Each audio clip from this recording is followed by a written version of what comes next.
Okay, well, thank you very much for taking your time to come and join this really worthwhile Parent Academy. As you know, here at the British School, what we like to do is keep you informed as much as we can about what's happening in school, and particularly if we've got a special themed week as we have this week with Safer Internet Week. So I've got Louise here, Mrs. Russell, who's going to lead you through the session.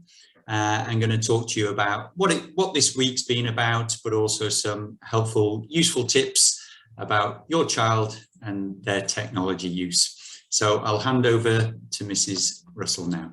Thank you.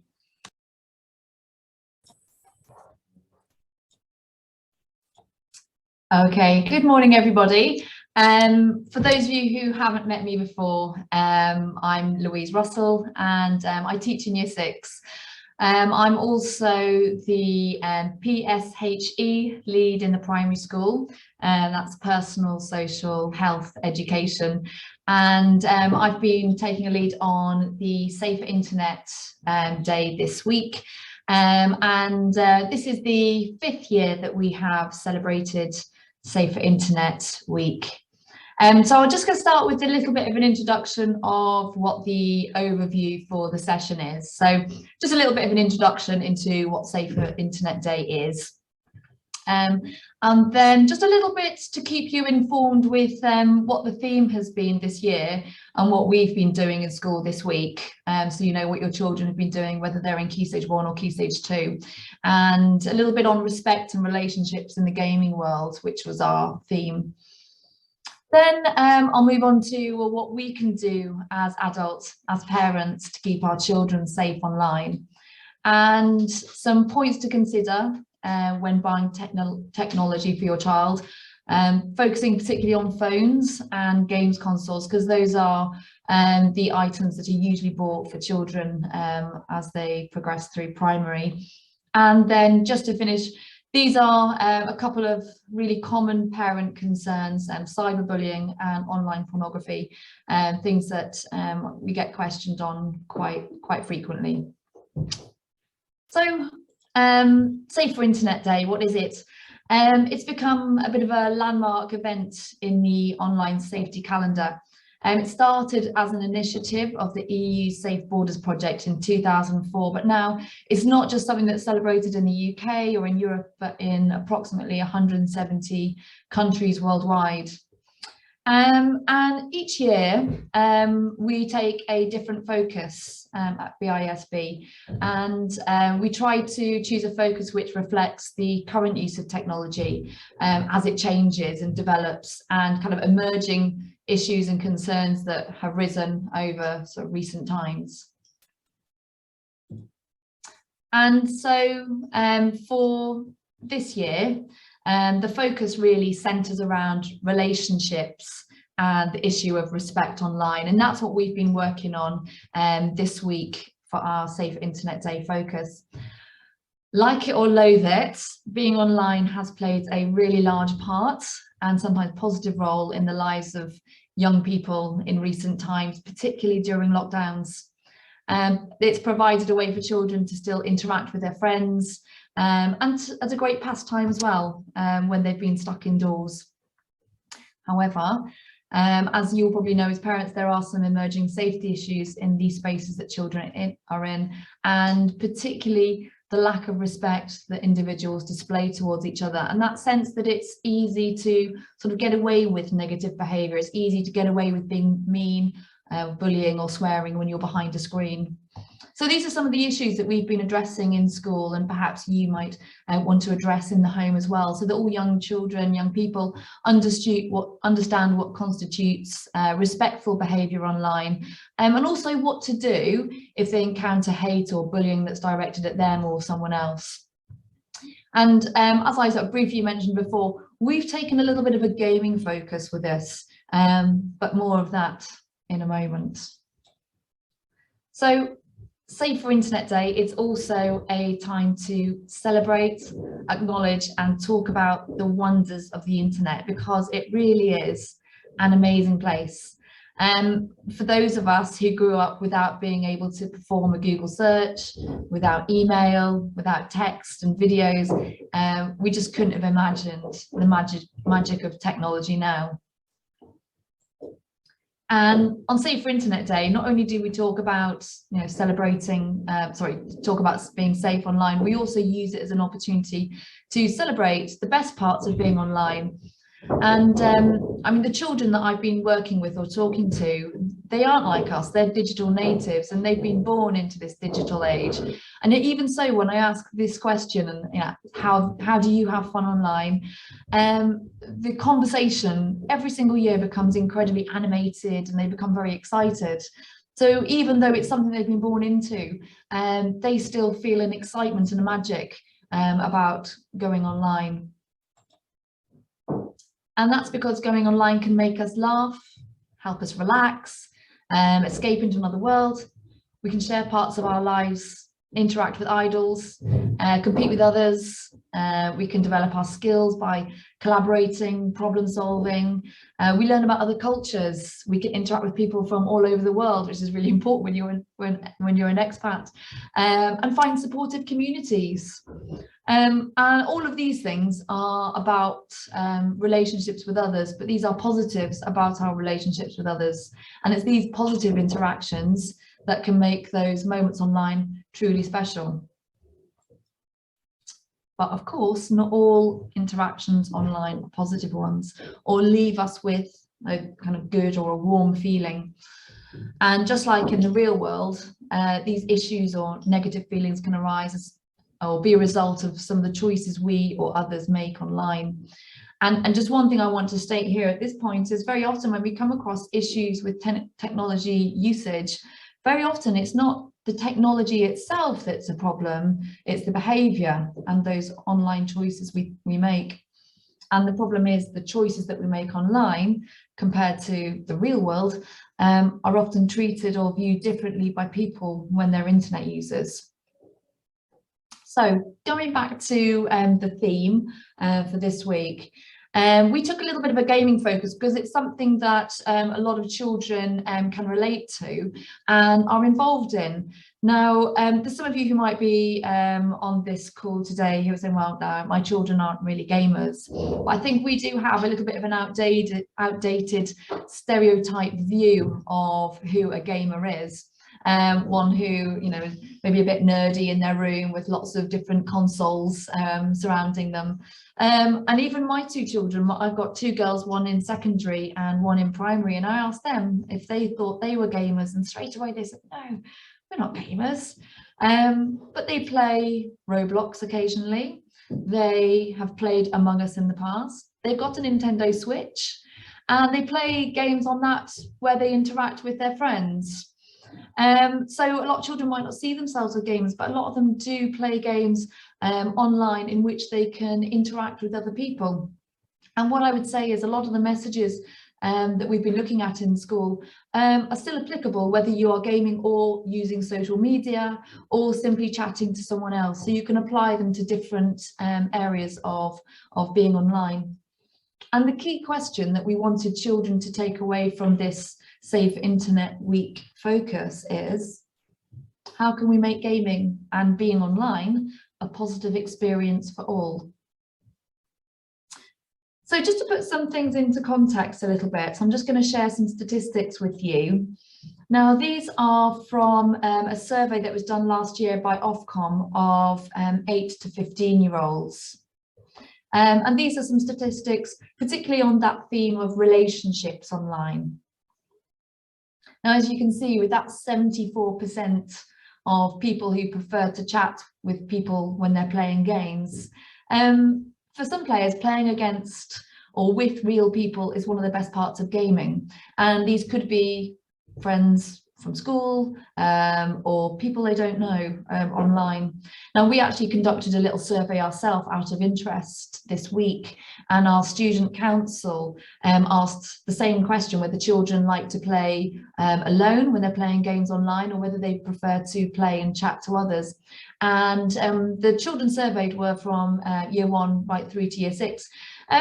not too dissimilar. We had 68% of children say that they prefer playing with other people. So there's a lot of enjoyment with collaborating on games and talking while online, as opposed to it being a solitary experience. Of course, one of those statistics is perhaps a little bit worrying, that 22% of children aged 8 to 15 chat to people they only know through the game. So we're talking about strangers here. Now, in our conversations with children at school, and this week has been a great opportunity to have some really great conversations with children, some great debates and discussions, we very clearly send out the message, particularly in primary, regularly, that you shouldn't chat or connect with people you don't know offline, and to never share personal information. And that it's important to remember that not all people who play games are there to have fun. Some may use these online spaces to pressure, trick, or intimidate young people.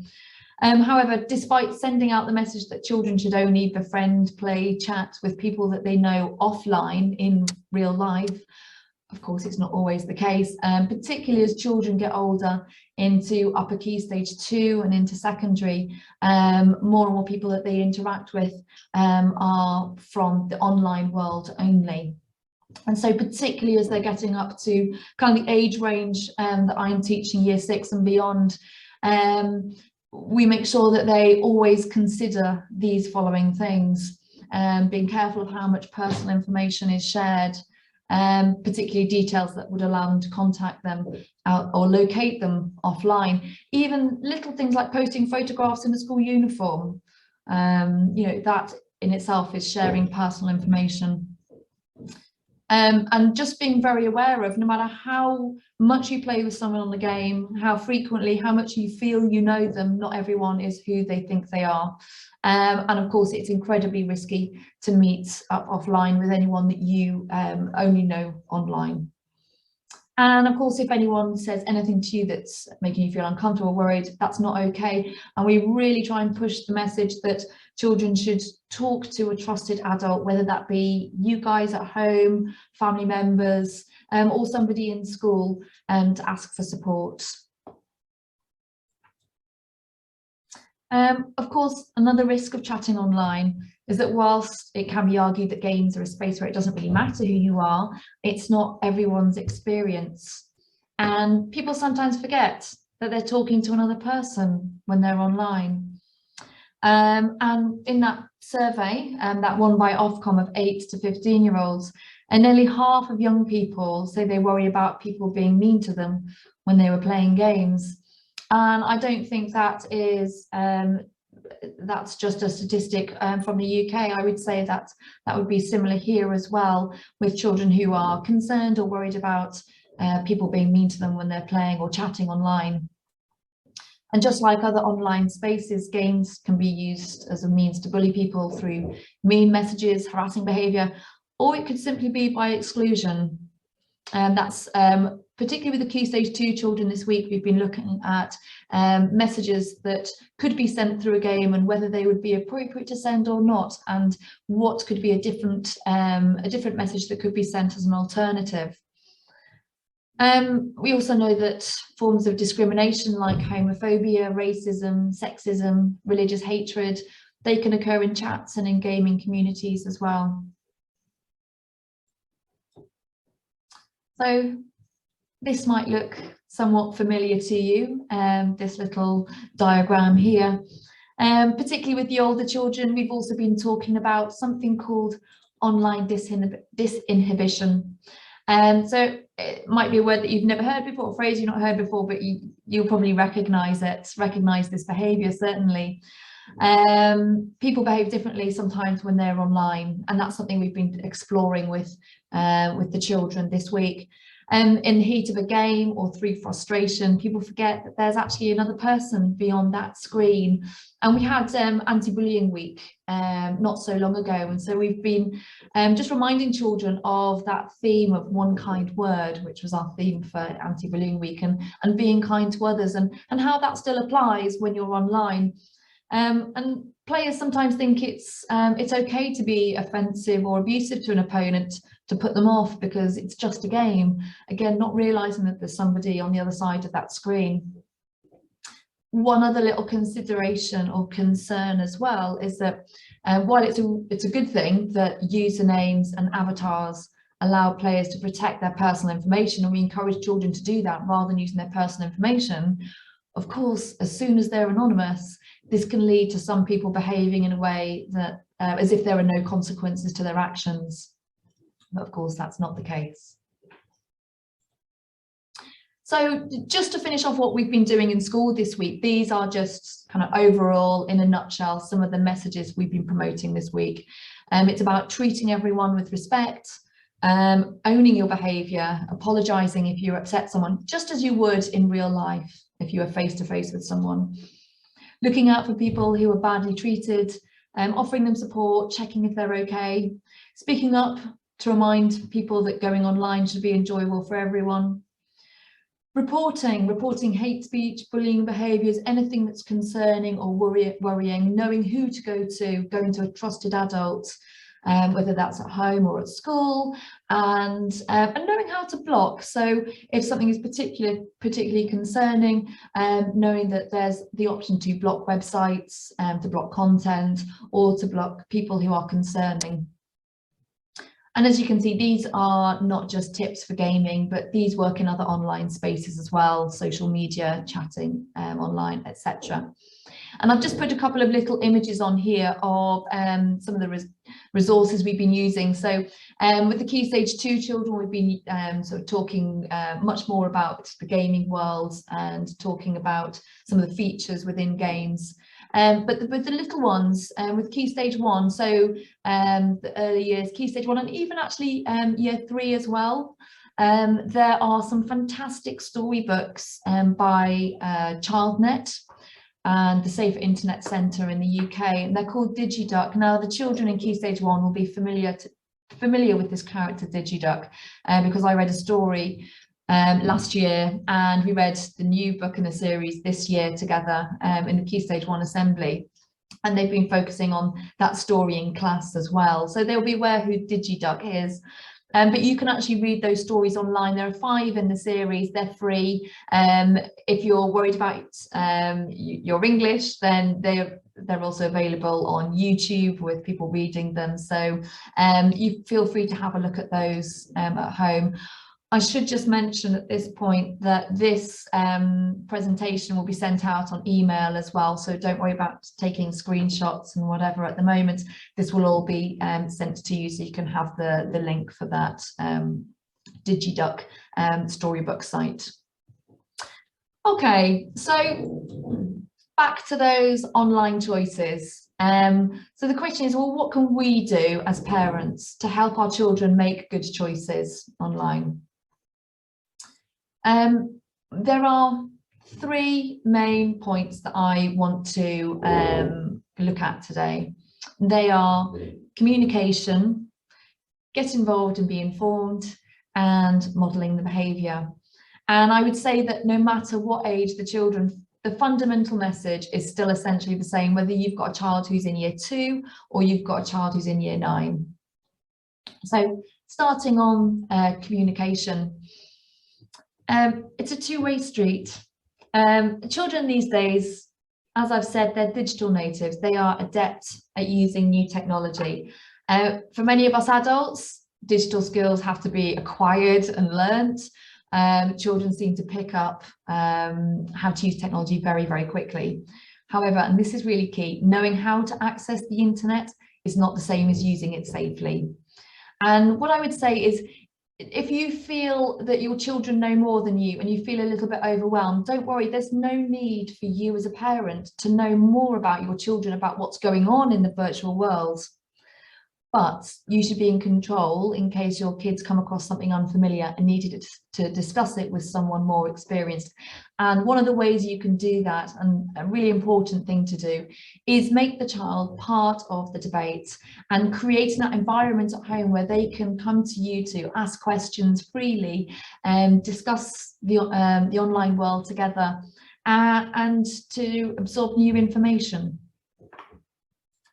And in terms of, when you should talk to them, as soon as your child shows an interest in technology, that's when you can start explaining things. Now, as parents, there are many rules that we teach children to keep them safe in the real world, how to cross the road, about stranger danger, etc. And there are just as many rules for the online world. And while the immediate threats to personal safety might come in a different form, the potential for harm is just as real.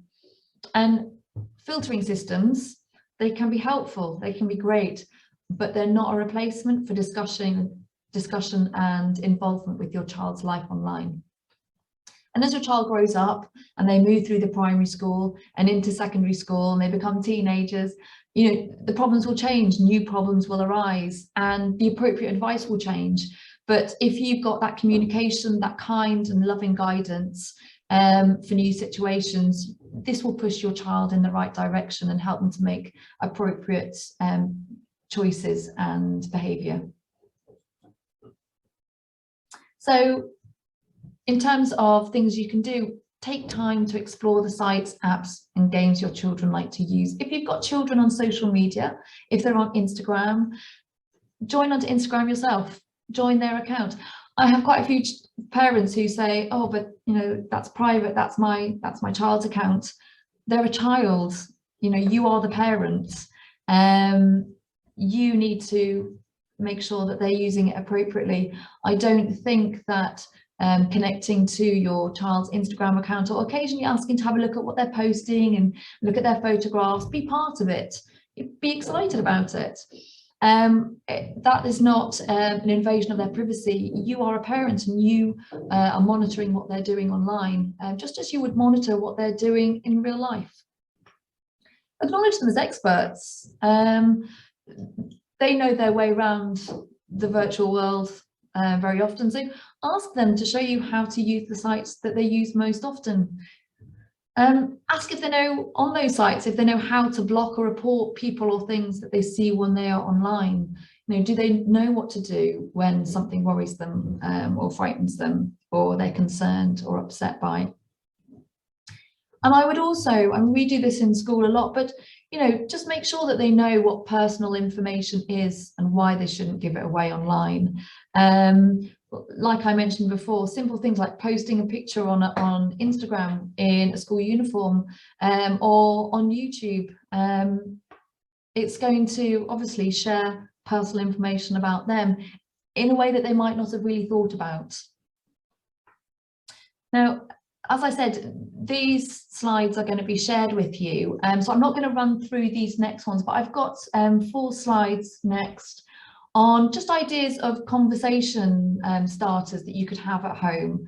And I would say, you know, start the conversation on a positive note, which is what we do in school as well. We get the conversation going by talking about what they like to do online, you know, why they like being on the internet, how it makes them feel, what the best apps are. So starting on a positive note and getting that debate out there, which then will allow you to then maybe discuss some deeper topics, which is what we're finding in the school. We're having some really interesting discussions with children about how they use the internet. Some of them are, if I'm honest, a little bit alarming as well, but it's all about, you know, generating that conversation in a really positive and kind and loving way. Talk about relationships, communicating online. You know, who is it that they communicate with? Who do they chat to when they're on their games, or when they're on social media, or when they're on video calls? Talk to them a little bit about respect. You know, what does it look like? How can you make sure that you're being kind online just as you are kind in real life? You know, what makes a good friend online? And also about staying safe and looking after yourself. You know, ask them if they know the safety tools. Do they know how to report something? And what would they do if they saw something that upset them? Who could they go to? Or who would they feel comfortable going to? So that was communication. And so very much hand in hand is the idea of getting involved. So as well as communicate, get involved.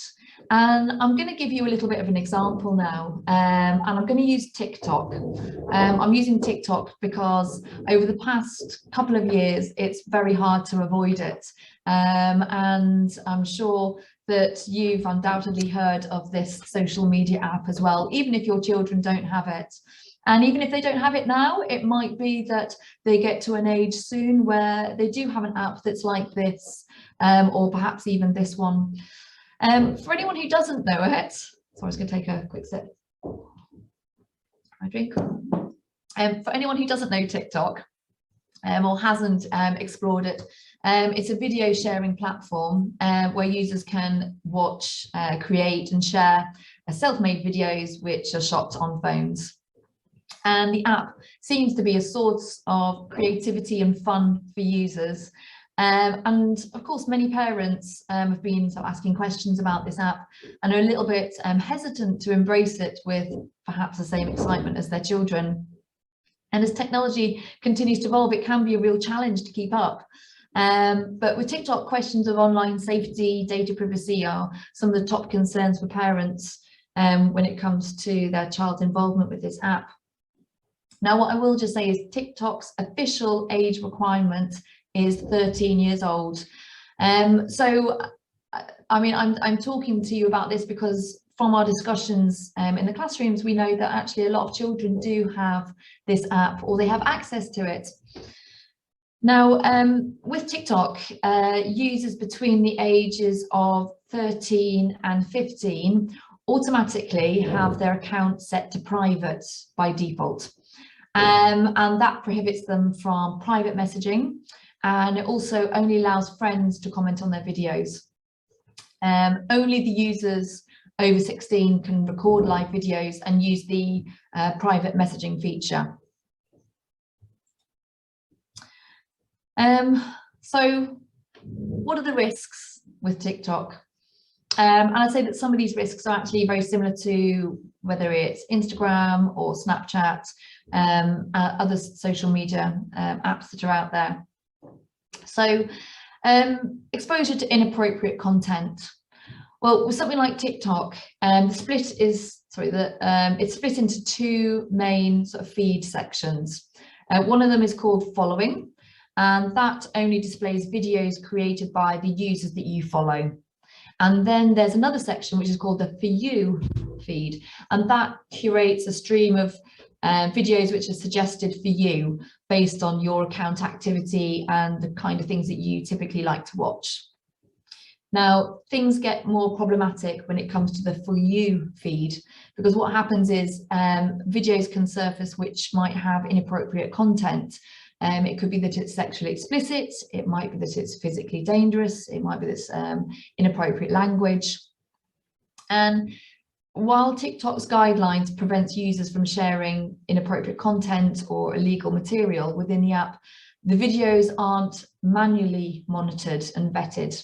So it's a digital algorithm which filters out the content that violates the guidelines. So of course, that means that some inappropriate content is going to inevitably slip through the cracks and make its way onto users' screens, perhaps your children's screens.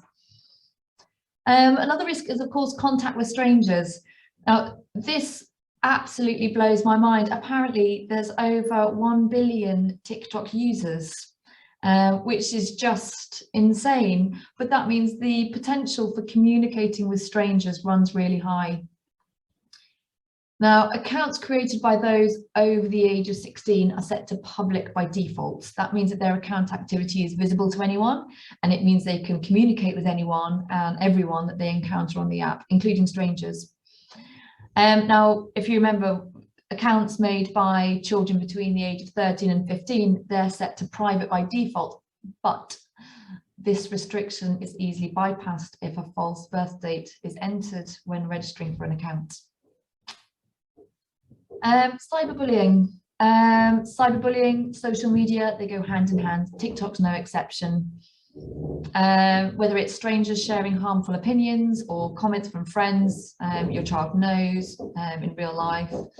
Like any social media platform, it's a fertile ground for cyberbullying to take root.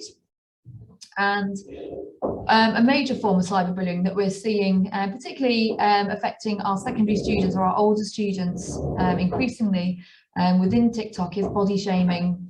And of course, this can have far-reaching effects on younger users who are still developing mentally and physically, potentially leading to feelings of worthlessness and humiliation. And lastly, data privacy. So a common concern with any social media platform is the question of how your data is being used. We had a little bit of a focus on this in last Safe Internet Day, last year.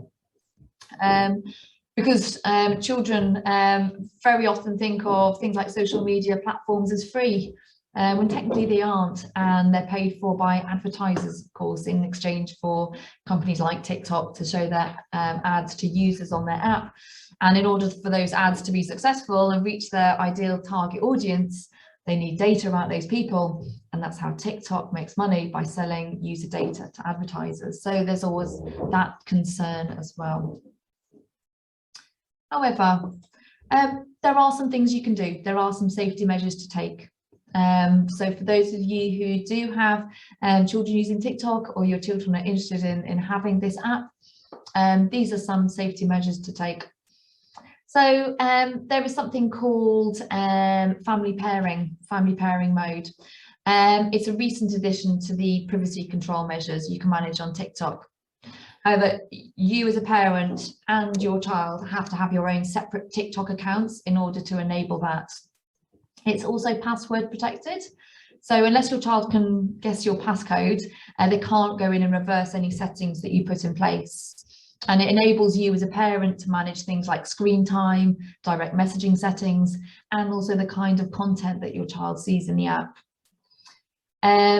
Control screen time, so you can set time limits on how much your child spends on TikTok. You can do this using the family pairing feature. You don't have to, you can do it directly on their account as well.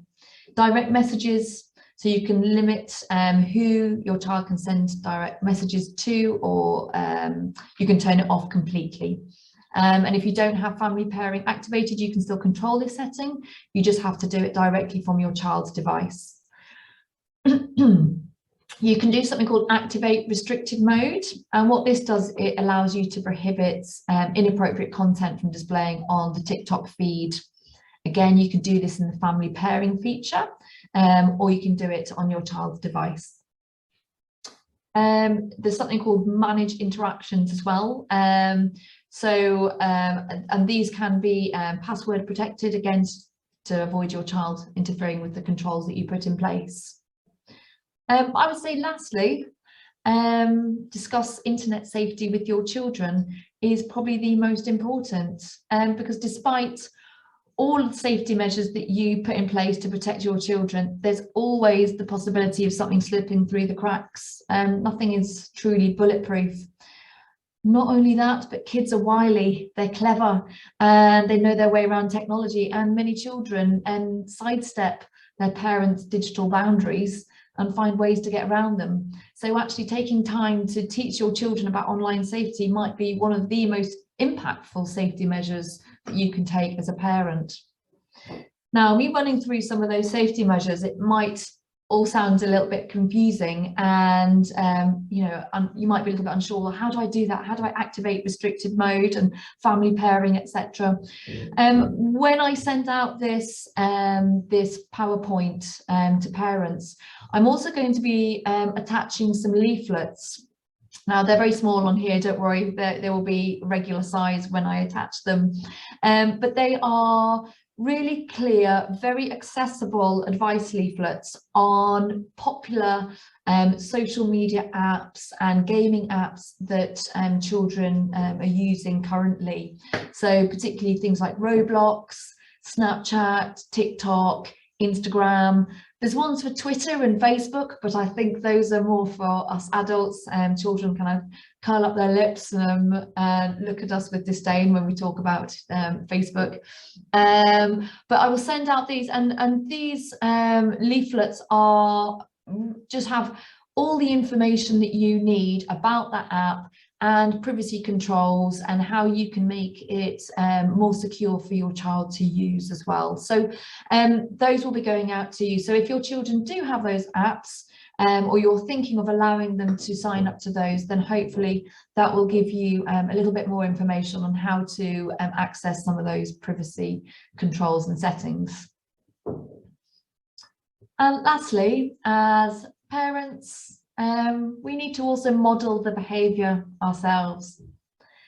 And being honest with our children about not knowing all the answers, sometimes getting it wrong, recognizing how complicated it can be navigating the online world, can also allow young people to be a little bit more forthcoming and open up about their doubts and their worries. And talking about online issues as a family creates an environment where children will be more willing to come forward to you in discussing their online concerns. And I've got here a sort of internet safety plan, which again, I will send that out to you, but you can of course create your own version at home if you wish. Because screen time is a topic that I get asked about consistently over the years. The thing is, spending time online, for many children, it's a key part of their lives. But if you're concerned about the amount of time that your child's spending online, I would say that it's important to broach the topic in a subtle and sympathetic way. So, for example, instead of phrasing your issue negatively by saying you're spending far too much time online or turn off your phone, which can lead to arguments, first bring up the topic of things they like to do both online and offline, and develop strategies for managing their time. And talk to them about the signs when they can tell that they've spent too much time online, signs, physical signs from their body, that they're feeling tired or their eyes hurt or they have a headache, or perhaps from their device, the device is starting to feel hot or it's run out of charge. These are all perhaps signs that actually we need to put our devices down. And having something like this, some sort of family agreement in your household, is you can have that sort of open and honest conversation about the ways that not just your child uses technology, but the way you guys as parents use technology as well, and come to some sort of mutual agreement about the amount of time that you all spend online. So just this next part of the parent information session, I'm just going to talk about some things to consider when buying new technology, particularly phones and games consoles, because I teach in year 6, and I find that by the time children come up to year 6, quite a large percentage of them now have their own phones, and even children down, we find in Key Stage 1, are being bought phones as well. So these are perhaps, if you're thinking of whether it's the right time to buy a phone for your child, or perhaps pass the phone on to your child if you finish with yours, then these are some things to consider or to think about and to question. So when deciding if it's time for your child to have their first phone, it's also a really good opportunity to start those discussions and find out what your child expects to use their phone for. Is it that they want a phone for connecting with friends? Is it for playing games on? Is it for keeping in touch while they're out the house, or perhaps other reasons? And for those who already have phones, you can ask them about the places they can go to find safety advice, what they know about safety privacy settings, how to block or report on the services that they already currently use. Now, of course, there are some risks to having a phone as well as benefits, but many of the risks depend on how a phone is being used. These are just some of the key concerns that people have about children using phones in particular. So, of course, cyberbullying and harassment from friends and also strangers, that inappropriate or unwanted contact, oversharing personal information, accessing inappropriate content, spending too much money. Some of these apps require real money to be used as well, excessive screen time, or behaving inappropriately or unkind online. So those are some of the risks to having a phone. So how can you introduce a phone in a safe way? So whether your child already has a phone or if they're about to get their first one, explore the parental controls on offer, have a conversation with your child to set up some boundaries around their phone use. So for example, who can they give their phone number to? Where are they going to keep their phone overnight? Reassure them that you want to help them to enjoy using it safely, and that they can talk to you if anything upsets or worries them while they're using it. If your child's very young, spend time downloading some appropriate apps and games for them. If your child's older, have a conversation with them about what they would like to use their phone for and what games or apps they would like to use, and give them that strategy for if something goes wrong, what to do. it can be something as simple as turning off the screen, coming to talk to you. And obviously, if you've got a second-hand phone, just ensuring that it's restored to its factory settings before your child uses it. So deleting all data on the phone, returning it to its basic settings, just as if it was new, just to avoid your child potentially accessing someone else's personal information, private messages, photos, etc. And it also allows you to then set up parental controls suitable for your child. So your child has a phone. Well, what can you do if something goes wrong? So if something goes wrong, just remind your child, reassure them that you're there to listen and to help. Ask about the problem, try to find out what happened. Remain calm and non-judgmental to help your child feel comfortable in telling you how the issue happened. That's really important. You want to keep the debate open with your child. You want them to always feel they can come to you. So that reassuring, non-judgmental sort of discussion is going to help that. Work with your child to report or block unacceptable behaviour or other users. If necessary, it might be you need to contact the school for support, particularly if it involves cyberbullying between classmates or inappropriate contact. And if your child has accessed inappropriate content, you can report this to the site or service it's appeared on. So what about with a games console for your child? Particularly over lockdown, lots of families have bought consoles or been thinking about buying games consoles, whether it's PlayStations or Nintendo Switches, Xboxes, etc. So if you're thinking of buying a games console for your child, again, these are just some of the questions you might want to think about or consider to ask your child. It's a great opportunity for you to find out what your child expects to use it for. Is it for playing online? Is it for playing with siblings or friends, or for playing by themselves? Take a moment to discuss age ratings on games, what different content is available on different games. It's a really good opportunity for you to discuss your expectations around the games that your child can and can't play, what's allowed and what's not. We have quite a lot of children in our primary school playing games with quite high or adult age ratings. Tell your child what they should do if something goes wrong while they're using it. So while there's no official recommended age for a child to have or use a games console, and like films, of course, games are given age ratings, and as with any piece of technology, as with films and age ratings on films, you use your judgment to decide if you're happy for your child to use it and to view the content on that. So how can you introduce a games console in a safe way? Well, again, use it with your child, familiarise yourself with the device, have fun with it, and see how it works, see how they like to use it. That's also going to be a great way to model responsible and positive use of technology. Show your child that you're interested in how they use it as well. Explore the parental controls on offer, set up boundaries with your child, how you expect them to use it and when they can use it. And that's where you can use a family agreement perhaps to set out your expectations, whether you've got a new device or you've been using one for a while, you can still do that. And just giving them the confidence to talk to you if anything worries or upsets them while they're using it.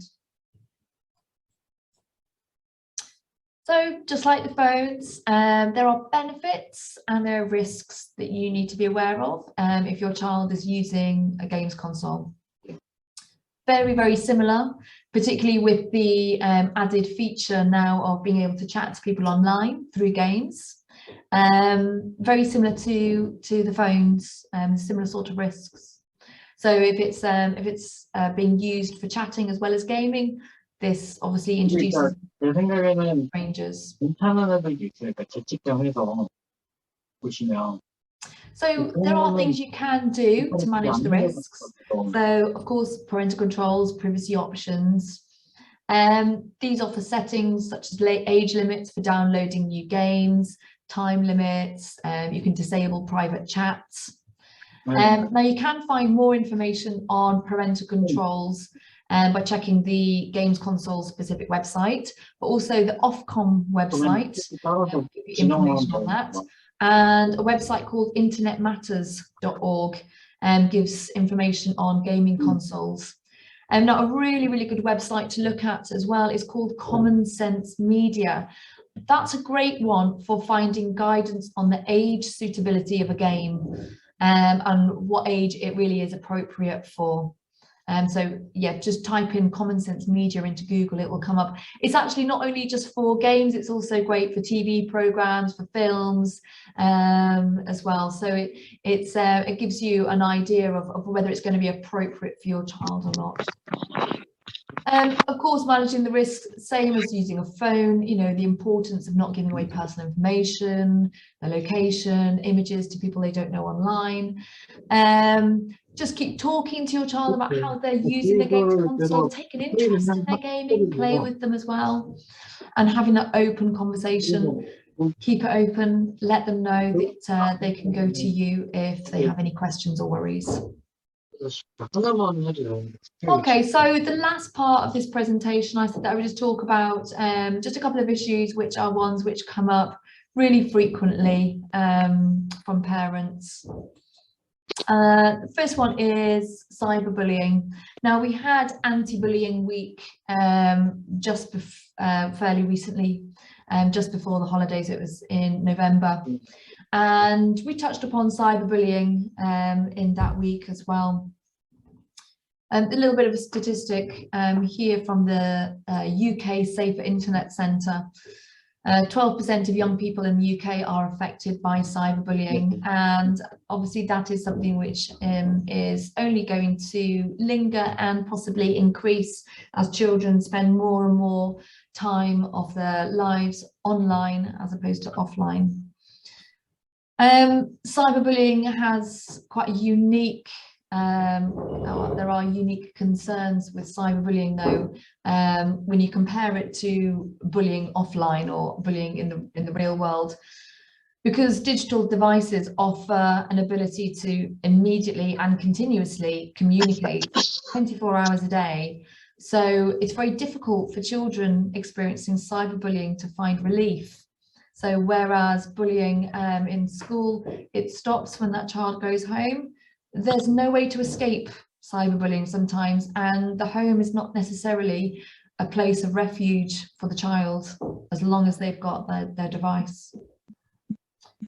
Most information communicated electronically is permanent and it's public if it's not reported and removed. And a negative online reputation, including for those who bully, can impact their life later on as well, college admissions, employment even, and other areas of life. And of course, with cyberbullying, it can be much harder to notice. Teachers and parents may not overhear or see cyberbullying take place, so it's much harder to recognise. So if your child is the victim of cyberbullying, remind them it's not their fault and that no one deserves to be treated in this way. Some young people think that they are the target of online bullying. They must have done something wrong. It's also important to encourage your child to save the evidence. We find that really useful as a school when there have been issues that have happened outside of school. If there are parents or the child themselves have taken a screenshot of the messages that they've received or the images, it's really helpful for us to get on top of it. And most of the time, the person doing the bullying is looking for a reaction when they're being mean online. So remind your child not to reply. Instead, tell a trusted adult what's happened. Reassure them that even if they are also at fault, they should come and talk to you. And then you can work out a way to resolve the situation together. Although it can be really tempting if your child is a victim of cyberbullying, if it's tempting to remove a device, it can be problematic because having the device removed from them if they're being bullied, it can feel like a punishment, and it may prevent them from speaking to you in the future if they think that you might take the device away from them in the future times. And ask your child what they want you to do next, be involved in the next steps. It might be that you have to come and speak to somebody at school to get support and advice. It might be that it involves blocking the user or profile or reporting the behaviour to the site or the service that it's on. And lastly, online pornography. So it's really important, again, this dialogue that you keep with your children. And it's important that rather than ignore it and pretend that it's not there, because it is there and the children will find it, it's important that we talk to children about sexualized content that they see, including online pornography, to help them interpret and critique this information, help them develop healthy, positive attitudes towards relationships, towards sex and their own body. Now, in school, we have a robust, in fact, it's a new one is being installed this week, a really robust firewall to protect against children seeing any inappropriate content. And Nord Anglia takes cyber security very, very seriously and have invested in the top of the range. And that's what we have installed in our school. As of this week, it's been updated. What I want to say, though, is it's not bulletproof. And with all the filtering systems in the world, things slip through the cracks. So it's really important that you have that dialogue with your children. You can explain to them that there are some things online that are for adults only, and that if they ever see anything that worries them online, that they should come and tell you. Make sure they know to always tell you as well if anyone ever shows them a picture of a naked person, or if anyone wants to take a picture of their private parts, they should come straight to you. It can help to give your child strategies for dealing with any online content that they're not comfortable with. Again, this can be as simple as turning off the screen, closing the laptop lids, turning over the tablet or the phone, and then coming to speak to you straight away. If they do tell you that they have seen something that's inappropriate, don't panic. Just reassure them, and this is so important, just reassure them that they've done the right thing, that they've come to you. Rather than admonish them or tell them off, reassure them they've done the right thing, so that they tell you in the future if anything, if they see anything in the future. It might help to practice what you would say if you find out, or if your child told you. Can imagine being in that situation, so that it's rehearsed almost, you know what you're going to say. If they've seen anything that's pornographic or inappropriate content online, and just be really prepared that it may prompt questions from them about sex and relationships, and think about how you're going to answer that. So if your child hasn't come to you with anything before, just be prepared that they might one day, and how you could answer in a really calm and age appropriate way. And with young children, of course, make use of the parental control tools that you have available, whether it's at device level or from your internet service provider. And just be aware that parental controls, just like filtering systems that we have at school, no matter how robust they are, they will never be 100% effective, and they will limit the chances of your child being accidentally exposed to pornographic content, but they can't replace having that open forum and a trusted adult for your child to come and talk to. So finishing off there, wow, it's nearly 12 o'clock, not bad timing. Just a little reminder of those 3 key messages. It's all about communication, get involved with your child's online life, have fun with it as well, be informed of what they're doing, and model the behaviour yourself. And lastly, I want to finish with this little slogan, which is the Safer Internet Centre's sort of slogan, which is together for a better internet. It's about school, it's about parents, it's about the children all working together to make the internet a better place. Thank you very much, everybody. Thank you. Mr. Russell. Thank you so much. Thank you. Well, first of all, I'd just like to thank Mrs. Russell for a great presentation there. And I think the whole concept of these parent academies is the idea, as Louise touched upon in the end there, is working together. So you have a really good understanding and concept of how we deal with these such issues in school and how it's embedded in our curriculum. But also as a partnership, what you can do at home. And it's that conversation between home and school that can help keep all our children safe. Of course, there's been lots of really useful tips and advice there today. And I think the key one, as Louise kept mentioning, is about that communication, open lines of communication. Just as in school, children know where they can go to report and have a trusted adult. And it's important that they feel that way at home too. So I'm going to open it up for questions now, but please do be mindful that we are recording this. It might be that you have some questions that are more personal nature that you can email Louise or I direct, and then we can pick this up at a later date. But if there's any questions, and we've got one now from Clara. Clara, your hand is up. So over to you, Clara. Can you hear me okay? Can you hear me okay? No, we can't hear you, I'm afraid. Okay, never mind. Okay. If you want to email us, that's fine, and we can pick it up at a later date. Okay. We've got Cindy. It's a thumbs up. I don't know if that's an appreciation of the session or is a question. If it is, if you just come on, Cindy, but I think it's an appreciation.